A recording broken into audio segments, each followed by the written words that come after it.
was allegations made against Antony earlier in the week, and before that as well, from his former partner, his ex-girlfriend, in the Brazilian media. And the club responded to those allegations on Wednesday afternoon.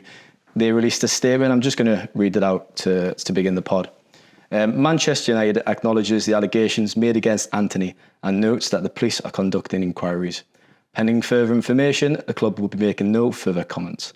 As a club, we are taking this matter seriously, with consideration of the impact of these allegations and subsequent reporting will have on survivors of abuse. Now, since that statement was released by the club, obviously another 2 women have came forward to make fresh allegations. Just a quick word on this breaking story, because it's obviously been leading the agenda really this week regarding the club. I mean, it's disastrous for United, really. Looking from a United point of view, obviously the allegations are very serious and need investigating, as they are being done both in Manchester and in Sao Paulo. And obviously, if there's any basis to them, then it's incredibly serious. Looking at it from a United point of view at the moment, it is disastrous. I mean, this is an issue that's been bobbling away for a little while. I think the Gabriella Cavillan, I think it is, the first person I did the interview on Monday, has made these allegations previously, earlier this year, June, I think at least, and maybe before that. So it is something United have been aware of.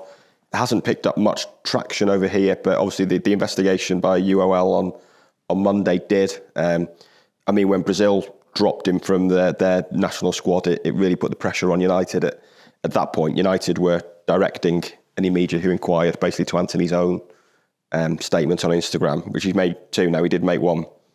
I think he went to a police station when he was in Brazil over the summer to give his version of events. And then, they released that statement on Monday.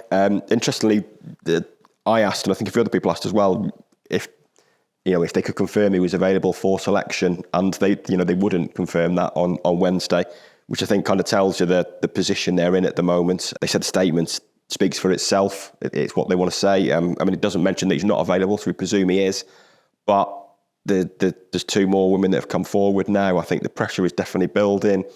I've had domestic violence charities come out and say he shouldn't be considered for selection. Obviously, Mason Greenwood was suspended when these allegations came out. Greenwood was arrested. I don't think Antony has been arrested yet. It's just an investigation.